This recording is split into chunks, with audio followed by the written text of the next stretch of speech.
Welcome to the Leukemia and Lymphoma Society of Canada's webcast called CLL Treatment, New Options, More Hope. In this presentation, Dr. Banerji will discuss the diagnosis and approach to CLL management, the indications to treat, and the decision-making based on patient characteristics and molecular testing that leads to treatment decisions for approved and funded treatments. My name is Sonia Muto, Community Program Coordinator for the Leukemia and Lymphoma Society of Canada. I will be the host of this online event. During the webcast, you will hear only my voice and the speaker's voice. Since there are many of you, questions may be asked at the end, but only online using the question or chat function. The presentation will last approximately 45 minutes and will be followed by a 15 to 20-minute question period. This presentation is also being recorded. Therefore, you will be able to listen to it again on our website while following along with the PowerPoint presentation. We will send you an email when the recording is available. Next slide. Our mission is to cure blood cancers and improve the quality of life for patients and their families. We offer support to people affected by blood cancer every step of the way. Please reach out to us if need be. We have several informative tools, such as fact sheets and booklets, available on our website, llscanada.org. We also have a series of educational videos accessible on our website. It is my pleasure to introduce our speaker, Dr. Versha Banerji. She obtained her undergraduate degree and clinical training in medicine and hematology from the University of Manitoba. She completed additional training in translational research at the Dana-Farber Cancer Centre and the Broad Institute of Harvard and MIT. She is the co-lead of the CLL Clinic at CancerCare Manitoba. She is the principal investigator on clinical trials and has an interest in following clinical cohorts to understand the real-world experience with novel treatments for CLL. Over to you. Hello, everybody. My name is Versha, and it's my pleasure to provide you information about chronic lymphocytic leukemia. These are my disclosures. Through the presentation today, I hope to provide information that allows you to understand a little bit more about CLL, its definition, who it affects, when we treat, and what to treat with, and what that decision-making depends on.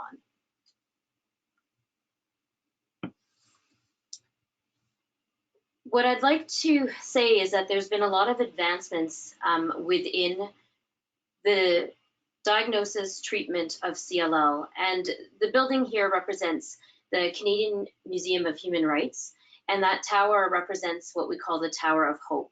And as this presentation is about hope, I hope we can bring this to you.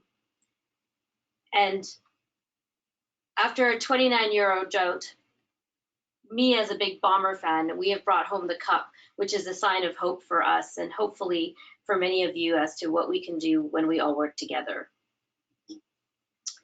So before I go into the abnormal biology, I think it's really important to understand how normal blood production works.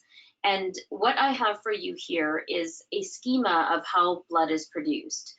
And this is all done within the bone marrow space, which is the factory that produces all of your blood cells.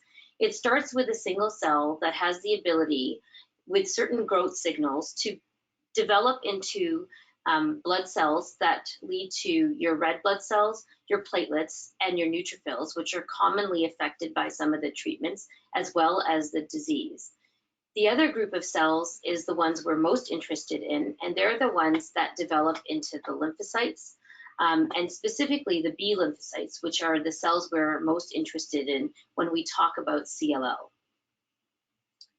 This is what a normal blood smear looks like under the microscope. So here we have red cells, which are the red cells. We have different types of bluish purple cells, which are the different white blood cells, but these can be divided into neutrophils and lymphocytes. And the lymphocytes here are the ones that we're interested in. And these tiny little cells here are called platelets. What happens in a patient with CLL is that the white blood cell count often increases. And so when a patient goes to see their family doctor, often a blood test is done, and there is a reading that shows that the white blood cell count is either elevated or out of range. And so this triggers a specific test to be done that will identify these lymphocytes as being part of a specific group of cells that have this particular ID here. They're CD19 positive, 5 positive, and 23 positive. And what's important is that they all arise from a daughter cells of a single cell, and hence they're known as a clone of cells or monoclonal B cells. And this is important because this is the cell that we follow when we look at patients, because we're trying to understand which category they fit in. This group of illnesses belongs to a group of lymphoproliferative disorders. And so we are trying to figure out which category a patient belongs in. And so within the circulating system, if the level of these monoclonal B cells is greater than 5 times 10 to the 9th cells per liter, you would meet the criteria for chronic lymphocytic leukemia. If that number is lower than that, then through our physical examination, we look to see if there are any lumps or bumps. And through our blood tests, we look to see if certain blood parameters, such as the hemoglobin or the platelets, are reduced. And if that is the case, then the likely diagnosis is what we would call small lymphocytic lymphoma. If there's no evidence or lumps or bumps, or if the complete blood count is normal, then we're looking at a condition which is a precursor state known as monoclonal B-cell lymphocytosis. So who does CLL affect? There are about 2,600 new patients diagnosed in Canada each year, and the average age at diagnosis is 72. It is more common in men, with a ratio of 1.3 to 1, and there's no known cause. There's about 10% of patients that might have a familial CLL, and that it travels in their families, but the inheritance pattern is not known. It is considered an incurable cancer, but very treatable, and it is often observed for a period of time. It is treated at the time of disease progression or symptoms. And one of the main features about chronic lymphocytic leukemia is that often a patient will be seen in the clinic, they will be given a diagnosis, and then they're told that at this point in time, we're not going to do anything. And that is very common for patients with CLL. But there are certain markers that can help predict progression that allow us to help a patient along on their journey as to when is the right treatment to treat, when is the right time to treat, and what should we be treating with. So there are common presentations that patients may present with. Sometimes they're feeling well, and they might have an abnormal finding because they've got a lump on physical exam or a blood test that was done by their family doctor. Sometimes they present with fevers, chills, night sweats, weight loss, appetite loss, some nausea or vomiting. These are commonly known as B symptoms. They may themselves note a lump or bump and go to their physician as a result. Sometimes this is after we've put all the pieces together, but they may have colds and coughs that linger. They may have had a serious infection, and that's because their immune system may not be functioning in the same way it's supposed to. And finally, some of the things that we think are less obvious are the risk of second cancers.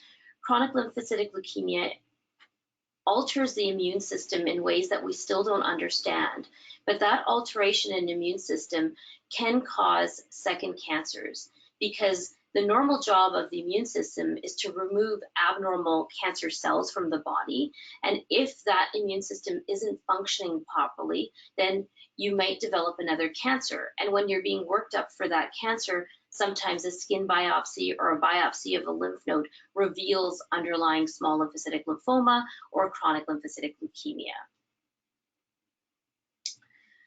The indications to treat are based on a patient's symptoms and how their current condition is affecting their quality of life. They may have evidence of progressive fatigue. They may have evidence of tiredness. They may have some symptoms related to nausea or vomiting, or they may feel that their lymph nodes are big and causing pain. The other indications to treat are really based on blood parameters or routine exams that demonstrate enlarging lymph nodes that are changing really quickly, or a spleen that might be enlarging very quickly, or on their complete blood count, their hemoglobin or their red cell level being less than 110 when normal range is about 140, or less than a platelet count less than 100 when the normal range is also less than 140. The other thing that might cause a suspicion is that the white blood cell count or the lymphocyte count is starting to double rather quickly. But with this doubling is coming a progressive decrease in the hemoglobin and platelets, even though they haven't reached those ranges and thresholds that I talked about earlier.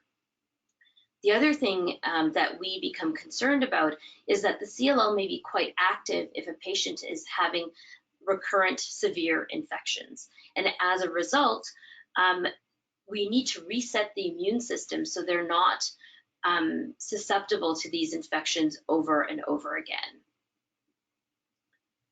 So I mentioned earlier that there are certain prognostic markers that can help us to determine how a patient might do.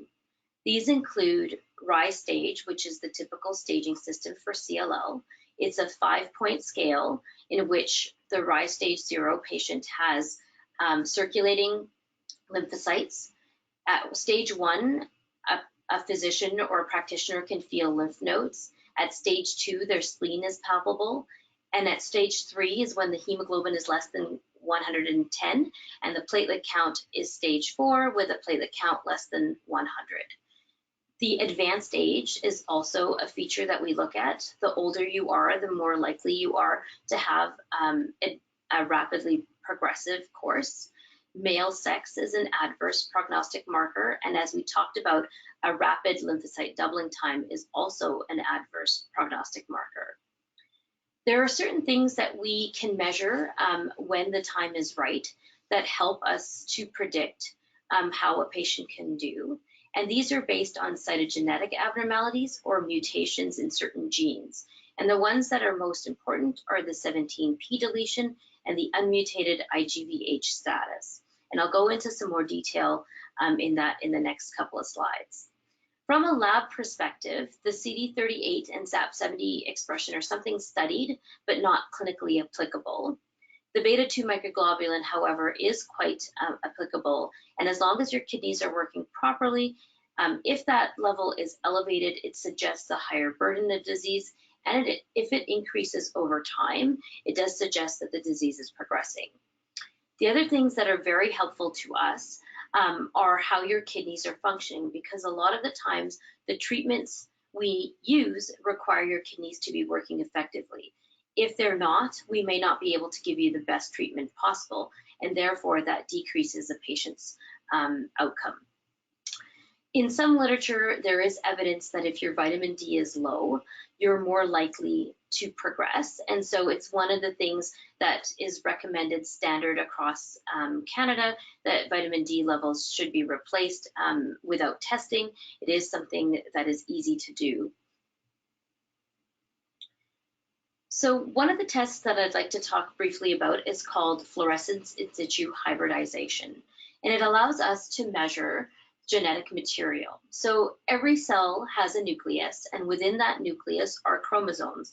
And attached to those chromosomes, or within those chromosomes, are genetic material or your genetic code known as DNA. And within that DNA are specific genes. And so what fluorescence in situ hybridization allows us to do is actually measure chromosomal abnormalities. So they're good at detecting loss of certain branches. So the little arms of the chromosome are known as the P branch, and the larger arms are the Q branch. And so we can detect missing pieces of these chromosomes. And in CLL, there are 4 common abnormalities. the 13q deletion, the 17p deletion, the 11q deletion, and trisomy 12, which means 3 copies of chromosome 12. And about 80% of patients will have at least one of these abnormalities.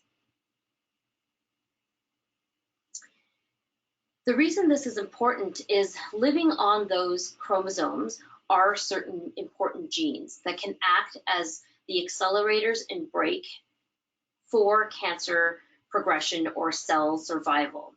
And so what happens if you have a tumor suppressor on a chromosome, such as 11q and 17p, and if you lose or you delete a portion of that chromosome that has that gene on it, it's like you've lost the brake. Or the other process is known as having an added copy. So trisomy 12, or 3 copies of chromosome 12, might lead to 3 copies of a certain gene. And in CLL, we know that Notch lives on that chromosome, and so that you might have more copies of that gene, meaning you have more accelerators that are promoting cell survival when they shouldn't be. And so all of our cells require this balance of the brake and the accelerator.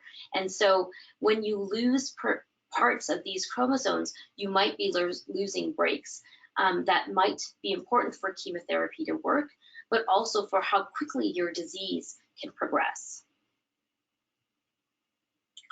So going into detail about those chromosomes is important. So about 13q deletion, about 50 to 60% of patients will have this abnormality.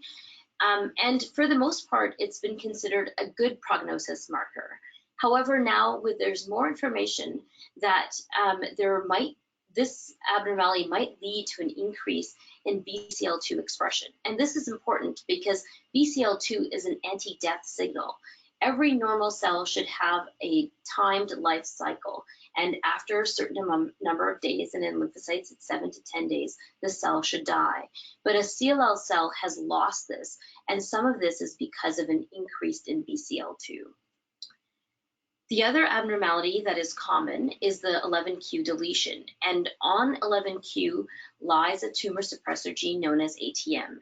There's less than 10% of patients that have this at diagnosis, 20% at treatment, and about 30% at relapse. And so it's important because it might affect a clinical presentation.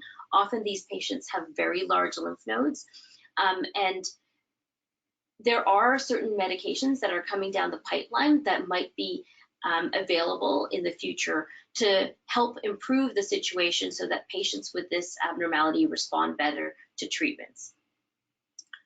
The 17p deletion is very common in terms of the knowledge in CLL and CLL patients, and it is very important in cancer in general because it leads to loss of the tumor suppressor gene P53, which is important in DNA damage repair systems and important for chemotherapy to work. It happens less frequently, and it's only present in about 7% of patients at diagnosis and about 30% of patients at relapse. And we talked about trisomy 12 earlier, but basically it's an amplification where there's 3 copies of chromosome 12. The other thing to note is that chromosomes represent large chunks of genetic material. And sometimes you might have a normal fish pattern, i.e. all your chromosomes are intact, but you actually might have a mutation within the gene itself. And so we now have the ability to measure the sequence within a gene and see if it has an abnormality that leads to it not functioning. And so about 4 to 8% of new patients can have a mutation in P53 gene itself. And this is important because based on the traditional treatments for chronic lymphocytic leukemia, the expected survival of patients with a P53 mutation would be less. But we do not know how this is changing with the new treatments that are now available. The other thing to understand is something called the IGVH mutational status. And the IGVH mutational status allows us to categorize patients into a category called mutated, which is the low risk, or unmutated, which is the high risk. And the unmutated CLL cell represents a less mature cell, one that is more rebel-like, and something that doesn't do well with traditional chemotherapy. Whereas the mutated CLL represents a more mature, refined CLL cell that sort of follows the pattern of treatment that you had initiated. And so this is new knowledge, and that we're trying to understand that these types of patients actually may be two whole hosts of different CLLs, and so they may respond very differently to treatment. And it's very important because it allows us a new tool and an added tool so that we bring the best treatments to our patients. So the IGVH mutation status affects how quickly a patient relapses. About 50 to 60% of patients with an IGVH mutated status, so that's the low risk, good performer, may have durable remissions after treatment with chemotherapy with no relapse even after 10 years, and a survival similar to healthy individuals, which I think is very important, that we can tell our patients this and give them this information at the time that they need treatment. Almost all patients with an unmutated IGVH are projected to relapse with chemotherapy, and now there are studies evaluating this particular subgroup of patients with novel agents. And novel agents have demonstrated to be effective in all patients, regardless of their IGVH mutated or unmutated status. But there may not be a difference in the mutated patients with chemotherapy or some of the new novel agents. And so which is the best treatment to pick for patients is very important. There has been a revolution in the number of agents and the types of agents available for CLL. And these agents started back in the 1960s and 70s with single agent chemotherapeutic agents. And in the 1990s, we were able to interfere with the DNA that was rapidly dividing to try and bring better treatments than the traditional treatments we had with the addition of fludarabine and pentostatin.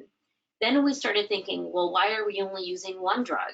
Maybe if we combine drugs that work in different ways to inhibit cell proliferation, then maybe we can get better results. And so we started combining certain treatments together. And then we started adding novel agents, the new designer drugs that targeted some of the surface markers that are present on the surface of CLL cells with monoclonal antibodies, such as rituximab. Then we said, well, let's put all of these together and maybe we can get a really deep remission in our patients. And that's what we saw with treatments with FCR, which is fludarabine, cyclophosphamide, and rituximab, fludarabine and rituximab, or bendamustine and rituximab. However, in 2010, there was a whole different school of thought on how these agents, how different agents could be used to prevent CLL cell growth. And these were targeted agents, ibrutinib, fostamatinib, idelalisib, venetoclax, which we'll talk more about in the next slides. And then we designed an antibody against CD20 that works better than any antibody we have out there right now, called obinutuzumab, which has been extremely effective and safe in both young patients and older patients. And now we're in the process of combining all of these new agents together for the best response in our patients. And so there's been a lot of progress and a lot of work that's happened to bring the best treatment options to patients with CLL. So chemotherapy has its advantages and its disadvantages. The advantage is that it's time-limited treatment. On average, a chemotherapy regimen will have 6 cycles of chemotherapy, each cycle lasting about 28 days. And for a healthcare system that is publicly funded, these are cost-effective as drugs. The disadvantages for the patient is that they need to come into hospital, they need intravenous treatment. From a hospital perspective, it's resource intensive. And the other thing is that there are side effects when we think about chemotherapy. Infection, low blood counts, tiredness, all things that might lead to either a visit to their doctor or an emergency room or even admission to hospital. And these are some of the things that we have to consider when we select our patients for treatment. So the standard chemotherapy, which I discussed briefly on the timeline, really works by interfering with the ability of the cell to divide, by damaging the DNA within the cancer cell. But unfortunately, some of these effects are not specific to the cancer cell, and that's why there might be other side effects that we see, because they're acting on other blood cells outside of the CLL cells. And these include fludarabine, bendamustine, cyclophosphamide, and chlorambucil. The CLL cell can also be targeted with monoclonal antibodies against CD20, and the most common ones are rituximab and obinutuzumab. Ofatumumab was used before the age of novel targeted agents, and it is seen less commonly. Alemtuzumab was what we used for 17p deleted patients, and again, as we have novel treatments, we're not seeing these monoclonal antibodies as readily as we were when we had minimal treatment options for our patients. What is new and exciting is targeting a survival mechanism of the CLL cell. The CLL cell has this receptor called the B cell receptor that, through a series of signals and cascades, causes proteins to talk to each other that basically lead to a cell survival, proliferation, activation signal. And the CLL cells can receive these signals from themselves and from their environment. And so novel agents have been designed to target specific proteins such as BTK, or Bruton's tyrosine kinase, or the PI3 kinase pathway. And these are important because not only do they shut down the signal within the cell, they also shut down the communication between the cell and their microenvironment, or the environment that is feeding them all the nutrients. And this is really important because chemotherapy did that, but I don't think it did it as effectively as these novel agents. And as a result, we are getting really good responses within the lymph node system. But these drugs may not be as good as chemotherapy as targeting the bone marrow. So that's why some of the combinations that are coming up are really important to both target the lymph node environment as well as the bone marrow environment, along with the peripheral blood count. The other new avenue that we're exploring more and more is that CLL cells have the ability to grow and survive and lose the ability to die. And some of this is done because they lose a cell death mechanism known as apoptosis. And apoptosis is guarded by a protein called BCL2. And we now have mechanisms to target this protein so that we lose this anti-death pathway process and allow the CLL cell to die naturally through a process known as apoptosis.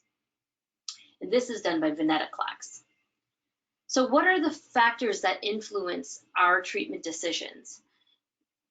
I would say in 2013, we used very simple tools: age less than 65 versus greater than 65, and a fitness of our patients. You know, do they have other medical problems? And this is often measured through something called the SIR score, or the Comorbidity Index Rating Scale. And it's often used in clinical trials. And in clinical practice, it's often the physician or the practitioner's gestalt that leads to, is this patient fit or not fit? And so those were the two main deciding factors on what treatments to provide patients. But now, since 2013, we started looking at FISH abnormalities based on the 17p deletion. And now we've added another test to measure the p53 mutation. And along with this, in some regions of the country, we are able to test for those rebel cells that are IGVH unmutated. So the upfront standard treatments, depending on which category you fall in, could be combination chemotherapy with fludarabine, cyclophosphamide, and rituximab, traditionally 6 cycles if you're able to tolerate all 6 cycles, for patients less than age 65 and fit. So these are the upfront standard, I would say, regimens as a list. Bendamustine rituximab for those age greater than 65 and fit. and chlorambucil obinutuzumab or rituximab for those who had multiple medical issues. Ibrutinib was really only used in a very defined population with those with 17p deletion and indefinite. And as always, we would want our patients, if possible, to participate in clinical trials so that we continue to learn more about how new treatments are working compared to some of the standard ones, and if there's options for novel agents to be used, that our patients get those opportunities. So the first things we would do is try and get a patient on a trial if we had one, and then use our standard regimens. But there's a trade-off between how well a treatment works and a patient's ability to tolerate it. And so as you can see on this chart, the best treatments for the fittest patients, FCR, has a time without progression of up to 6 years. However, there's a very high rate of patients needing some sort of treatment for a side effect or even hospitalization, almost 70 to 90% of patients. And so although we can get really good results, we really have to handpick the patients that are able to tolerate the treatments so that there's a balance between, the response and how well a patient can tolerate the treatment and that don't have complications from the treatments or side effects. So targeted therapy has really changed how we deliver care for CLL.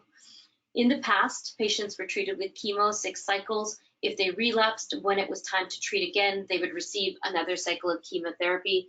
Depending on how quick that relapse was, they either got the same chemotherapy, if it was a long relapse, or a different chemotherapy or one of those antibodies we spoke about earlier.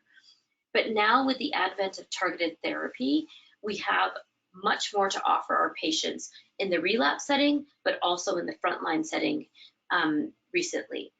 And the advantages of targeted therapy is that they're oral pills, they're easy to take, and patients can take them at home. The disadvantages, they're not time limited. They are taken currently until progression because that's how they've been studied. They have unpredictable side effects, and those side effects can be related to the heart, they can be related to the skin, they can be related to infections. And so we really need to make sure that we are monitoring the patients on a regular basis. And these treatments are costly, somewhere between $7,000 and $9,000 a month, every month for the patient's journey on that treatment. So some of the side effects are drug specific. With ibrutinib, some of the changes that can happen are related to changes in the heart rhythm. Those can be known as atrial fibrillation, but some of them can be more serious with changes in the ventricular rhythm.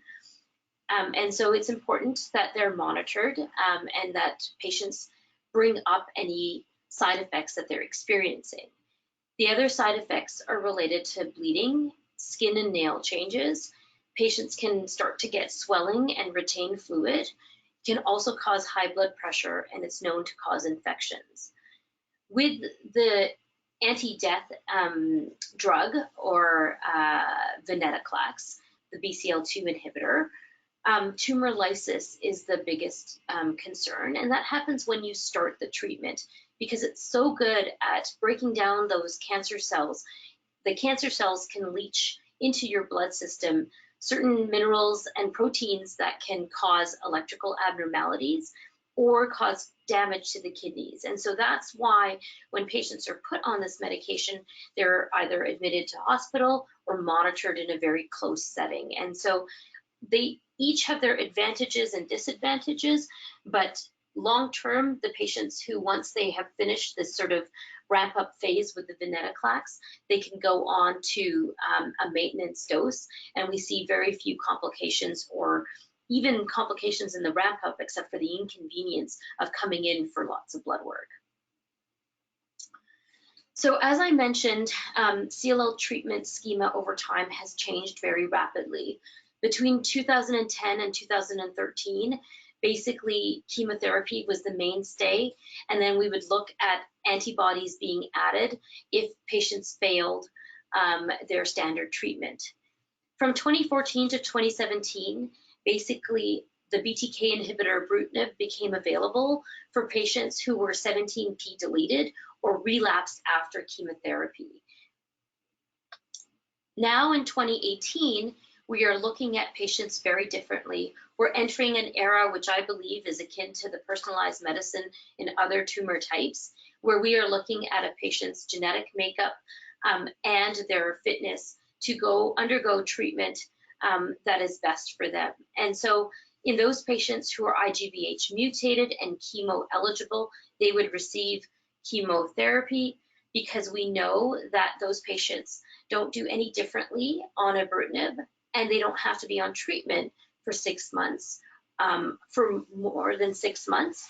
Whereas the unmutated individuals are starting to show benefit from the novel targeted agents. And there's lots of studies that we're going to discuss in the next few slides briefly that outline that potentially a patient with IGVH unmutated status would benefit from some of the novel agents. And those who are chemo ineligible or frail still have the option of getting some of the novel agents. But again, these are lifelong. In the relapse setting, we now have venetoclax. So in the patients who have either failed a BCR inhibitor or might have medical conditions that don't make them eligible for a BTK inhibitor, those patients might be eligible for venetoclax. But again, the duration of therapy has been studied in a lifelong manner. So patients would take these medications until they progress or couldn't tolerate them. But we had established a plan, and now that plan is changing, and it's changing so rapidly that I haven't changed this to 2019 yet. But I can tell you, we might be considering that all young patients receive ibrutinib, or a select few don't, and we're in the process of determining who those patients are. In the frontline setting for older comorbid patients who have lots of medical conditions, we might be able to offer them ibrutinib in the frontline setting, or we might be able to provide them venetoclax and obinutuzumab together. And same thing for those patients who received BR, ibrutinib is something that may be offered to them as well. And this is all changing very rapidly, and we'll go into some of the trial evidence as to why and what are the caveats for the Canadian environment. The other thing that's coming along is combining venetoclax with an antibody in the relapse setting. And the difference here with the venetoclax and rituximab is, opposed to lifelong therapy, we have the ability to stop treatment, which is something both the patients are interested in because it affects their quality of life. They may have side effects from continuous therapy, but it's also of interest from providers as they can offer their patients something that has a limited time of treatment. So the first trial that we'll talk about is a trial that studied young patients less than age 60. Patients who had the 17p deletion were excluded from this treatment. And it was a trial that studied ibrutinib in combination with rituximab versus fludarabine, cyclophosphamide, and rituximab. And what this study showed was that the progression-free survival for ibrutinib was better, but so was the overall survival. And this is very important because young patients have a long journey ahead of them, and chemotherapy can have side effects that can last a very long time. And so we want to make sure that we pick the patients appropriately for this treatment. And because there was an overall survival advantage, I think it's very important that we discuss with our patients that there are two options as a young patient. What will come forward at ASH in 2019 and is available in the abstract is that mutated patients' overall survival benefit is no different with FCR than with ibrutinib. And so the mutated patient who has the chance of cure with FCR actually should be probably offered FCR with the chance of cure, so that they can be monitored and look for this ability to have time-limited treatment and the chance of cure, opposed to continuous treatment with ibrutinib. And this brings up a point, and how do we monitor those patients? Well, the way to monitor the patients is look for something called minimal residual disease, or MRD. This is the ability to detect 1 in 10,000 CLL cells, and this can be done through special testing of the bone marrow or the peripheral blood. And the reason I say there's a chance of cure is that there's long-term data that has been published from a cohort that was treated 17 years ago or more, where patients who had no evidence of minimal residual disease, i.e. they were MRD negative, really did not progress when you look at the curves. And so we all know, and I said this before, that the unmutated patients progress after chemotherapy, and the mutated patients have a better outcome. But if that mutated patient is MRD negative, they often never go on to another treatment and are potentially cured from their CLL. And this was published in Blood in 2016. The second study I want to talk about is the study that compared bendamustine and rituximab versus ibrutinib plus rituximab. And this is important because it demonstrates that ibrutinib containing regimens are better than bendamustine and rituximab, but it also demonstrates that there's no added benefit to adding rituximab to ibrutinib, which is very important. So as you can see here, the ibrutinib, rituximab, and ibrutinib alone arms actually overlap completely. And this is important as we do not want to add a treatment to our patients that doesn't provide any benefit. It's an intravenous treatment, and so this was the definitive study that demonstrates that there's no added benefit to ibrutinib, to rituximab being added to ibrutinib therapy. But from a progression-free survival perspective, ibrutinib was better than bendamustine and rituximab. But what we do not know at this point in time is there an overall survival advantage? And as a result, some of the Canadian provinces have not implemented ibrutinib for everybody in this age category. Finally, ibrutinib was combined with obinutuzumab and compared to chlorambucil plus obinutuzumab, looking at a frontline study in sort of the older patient population. Again, what we found here was ibrutinib plus obinutuzumab was better in the progression-free survival, but again, there was no data for overall survival, and this is why this has not changed clinical practice in some provinces, but in other provinces, they have taken the progression-free survival data and said patients may be eligible for ibrutinib. For high-risk patients, I still think it's an option to provide them the novel agents in the frontline setting. And for mutated patients, I often have a discussion, unmutated patients, I have a discussion with them because it's time-limited treatment versus continuous treatment. But for 17p deleted patients, ibrutinib is the standard of care. The question is ibrutinib for everybody? So what does this mean for Canadian patients and the Canadian environment? And so many institutions are testing for mutational status, but not all. And most institutions are testing for FISH abnormalities. But it is becoming clear that we really have to look at the patients on an individual basis to make sure that we're getting the best treatments for them based on their molecular features as well as their age and fitness. One of the most important things to note is that the bendamustine rituximab study, the ALIGN study, and the ILLUMINATE study did not have evidence that ibrutinib was superior to chemotherapy in mutated patients, and we now have the overall survival data for the ECOG 1912 study that also demonstrates the same. So one of the goals that the CLL community is trying to achieve is something called time-limited treatment. Can we have our patients move from everyday treatments for the rest of their treatment journeys and then progress and then go on another treatment that requires everyday treatment to move to something time limited. And the way to do this is combine some of these highly effective agents that are very good at clearing the bone marrow and the lymph node environment independently, and maybe put them together so that we get a better depth of response. And so just summing up and introducing two studies that have reported. The first is the CLL14 that looked at venetoclax in combination with obinutuzumab in the frontline setting compared to chlorambucil and obinutuzumab in the frontline setting.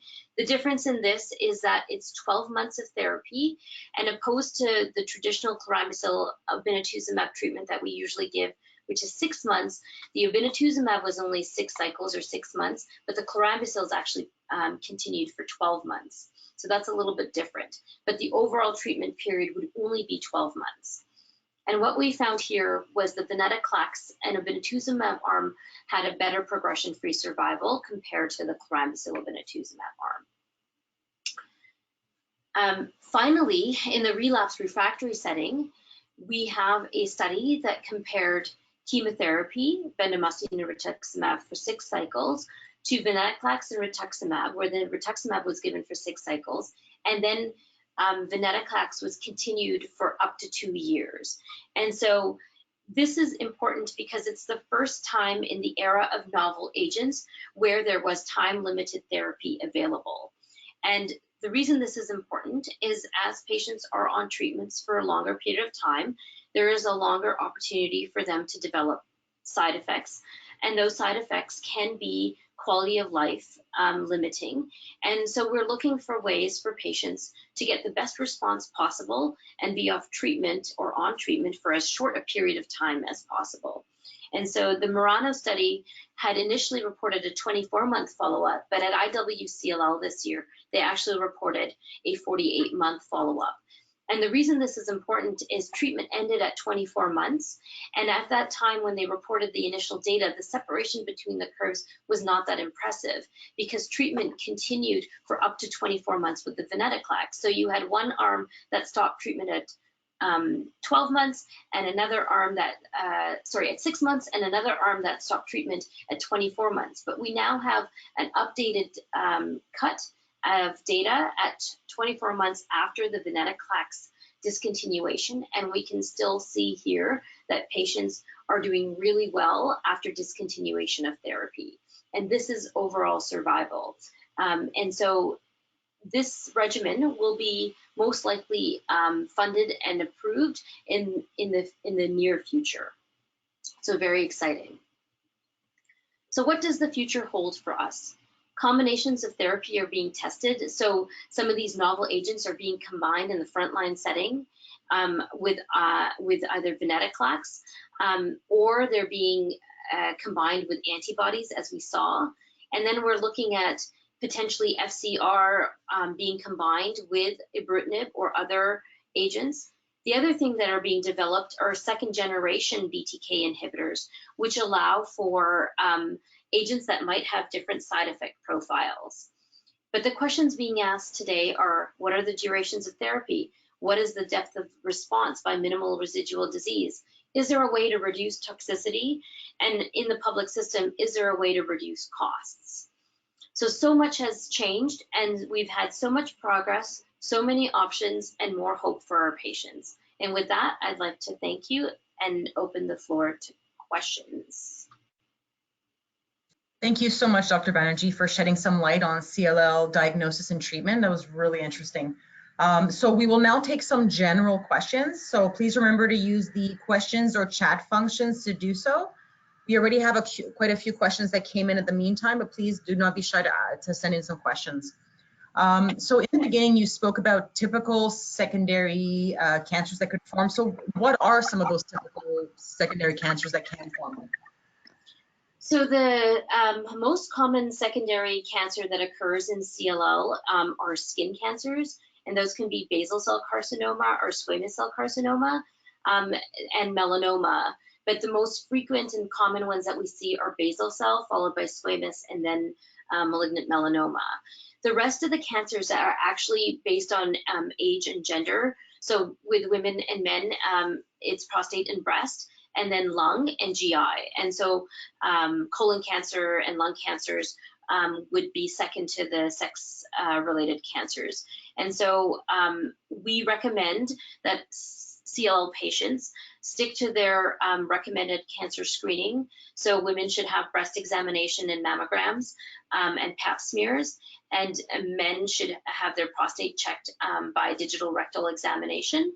And also in our clinic, we actually have a practice where we send all of our patients to a dermatologist for initial screening. And if we see some precancerous skin lesions, we actually send them to the dermatologist for further management because they are so common in our patient population. Thank you.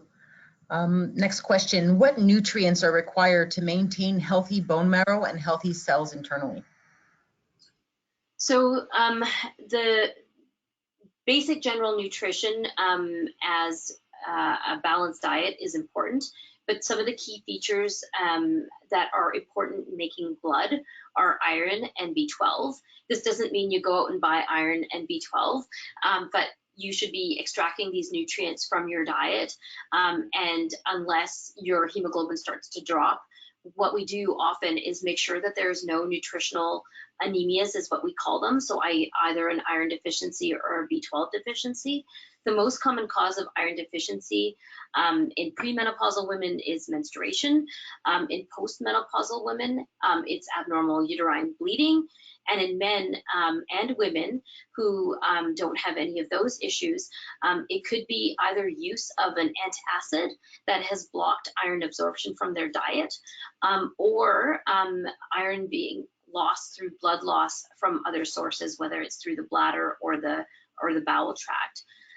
B12 is found in legumes and meats and cheese. And so depending on what your diet entails, if you're not having a balanced diet, you might lose those. But again, those are things that can be tested for if you are anemic, but overall, the average person that's eating a balanced diet should have no issues related to absorbing those nutrients from their diet.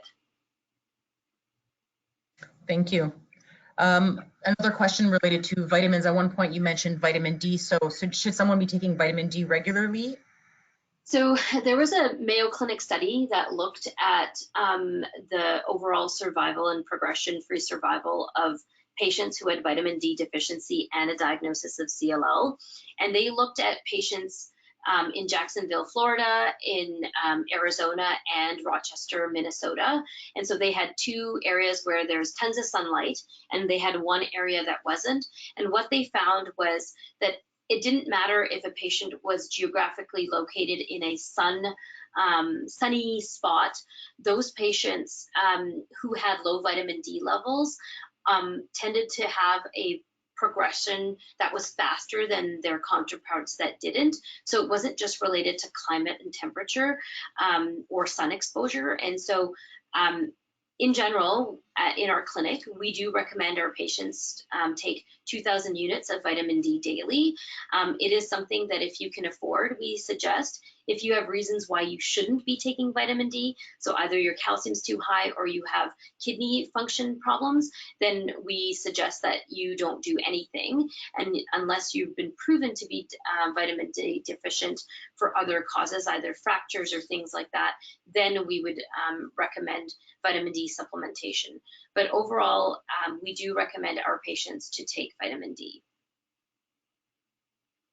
Thank you. Has there been any testing on chromosomes to know what nutrients are required to ensure loss of branches, or can these missing pieces be rebuilt? Oh, that's a very good question. So as we age, at the end of our chromosomes, we have an enzyme whose job is actually to continue to build the chromosomes and repair them. But as we age, the ability of that enzyme to work starts to decrease. And so the chromosome itself becomes a little bit more fragile. And so it's unable to do this. in cancer, when cells are dividing rapidly and replicating rapidly, the same process happens to those cells. So there is ongoing research looking at how to protect the ends of these chromosomes and if there are certain drugs that could help protect this. This is all very early, but there's a lot of work going into this because it's not only good for cancer, it's also good for aging, and we all want to live forever. So I think those are all things that are being investigated for multiple reasons to ensure healthy adults living. Thank you. Do the novel agents decrease the risk of secondary cancers developing in CLL patients? So that's a good question. There's two groups of patients that have now been exposed to novel agents.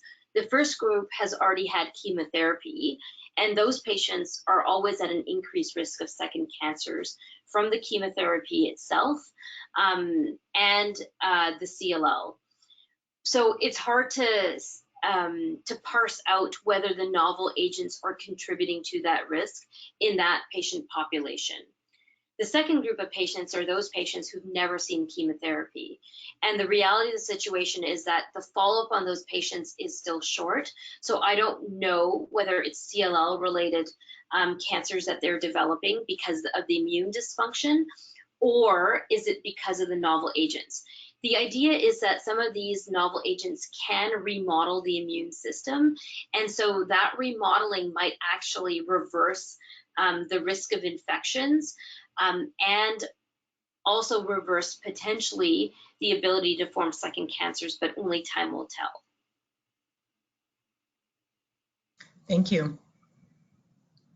Is a bone marrow transplant a treatment option for CLL patients? And if it is, would that be an allogeneic bone marrow transplant?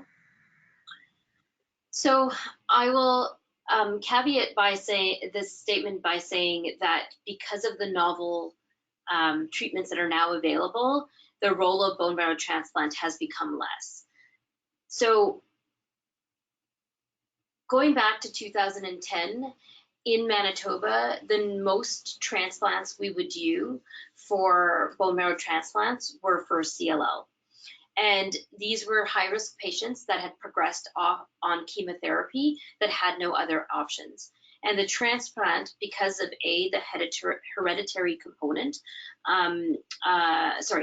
the transplant is an allogeneic transplant because we have learned from the literature that auto transplants, so using your own bone marrow cells, don't work, but using somebody else's bone marrow cells do. The one thing that we do is screen the donor because of the hereditary aspect of chronic lymphocytic leukemia to make sure that the donor does not have CLL cells. But the reality of the situation is bone marrow transplant carries a 30% mortality associated with it, whether or not you get through the transplant or not. So as soon as the high dose chemotherapy is delivered to your bone marrow to get rid of your own bone marrow, the patient is at significant risk of infection and because of that, death. And the bone marrow has to repopulate with the new cells being given. So there's a very tenuous period, about 100 days, in which you're waiting for that recovery to happen and that the patient survive that period. And then there's the long-term consequences because now you have someone else's blood in your system that you could reject those cells and develop something called graft versus host disease. And that can be something chronic and lifelong.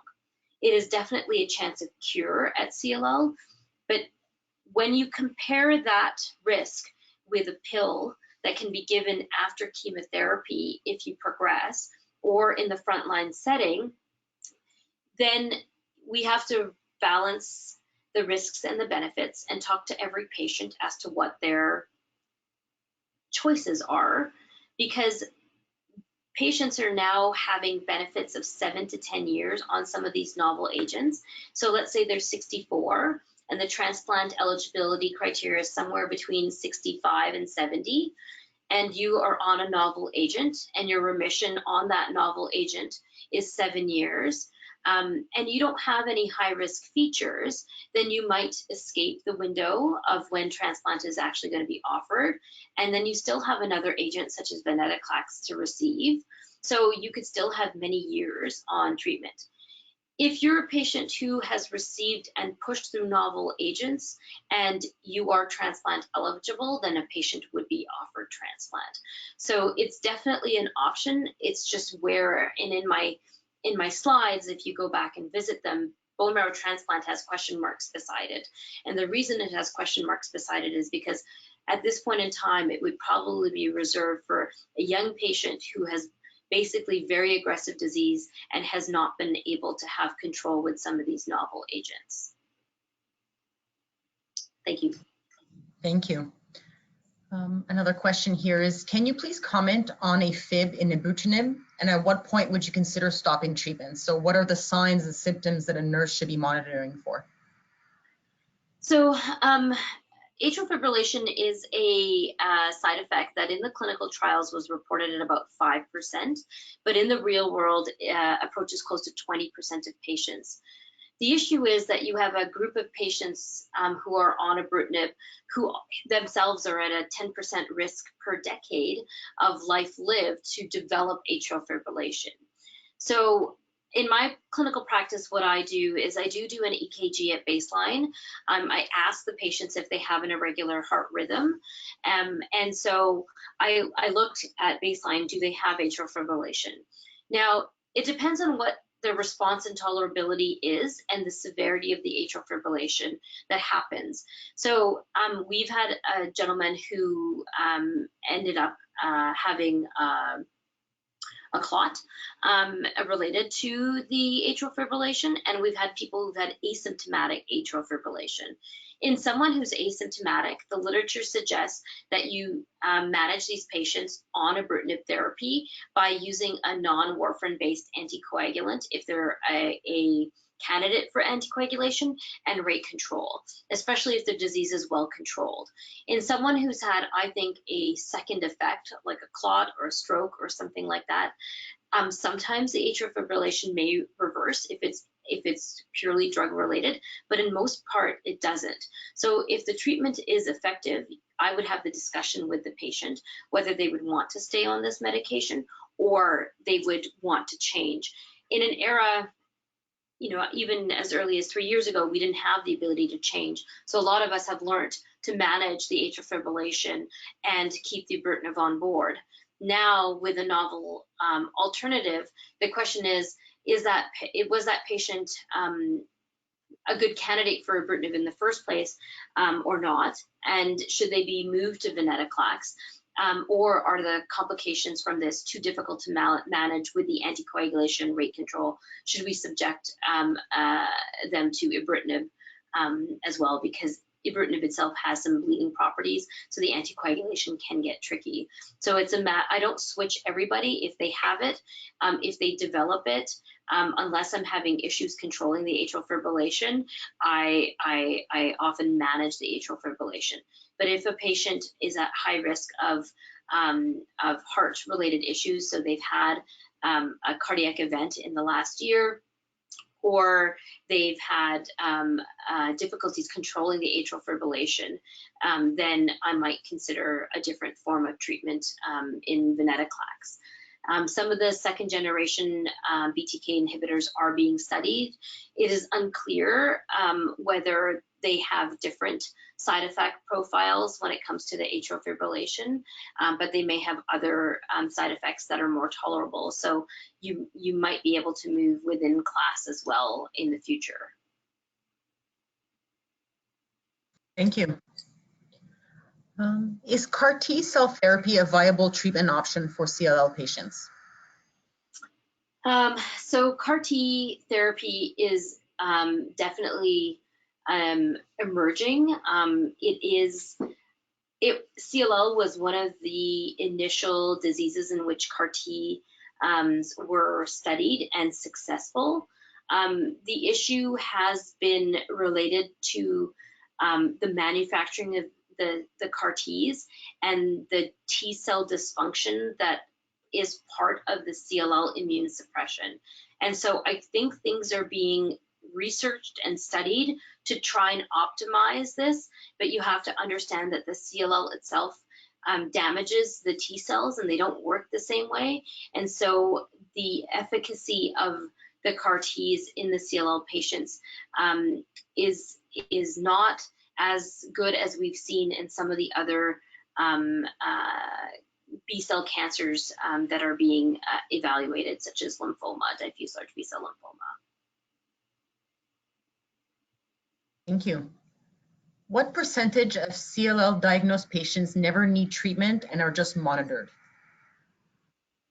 So we say in our clinical practice, and what we've observed is at the time of diagnosis, a third of patients will never need treatment, a third of patients will progress to need treatment, and a third of patients will need treatment at the time of their presentation. Thank you. One person mentioned that they were recommended regular zinc and magnesium vitamins to better prevent colds and flus, and do you agree with that for CLL patients? I have not reviewed any literature that would support that. Thank you. We have one last question here. So someone had recently watched a webinar about alternative treatments in East Asia, and they recommended to eat a spoonful of raw pork pancreas a few times a day before it dissolves, because it dissolves the protein around cancer cells. What is your opinion on this viable solution? So my opinion is that when things are studied in a randomized controlled trial, in a way that allows us to compare the standard treatment to the novel treatment and is rigorously evaluated, then only can we apply that to clinical practice.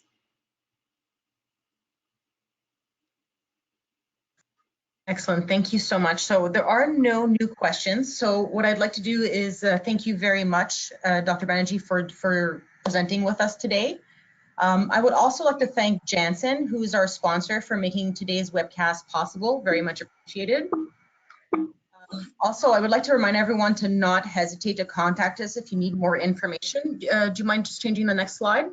Yeah, I'm trying. I don't know why it's not letting me advance the Click in the middle of the screen and then try it again. I can find the mouse.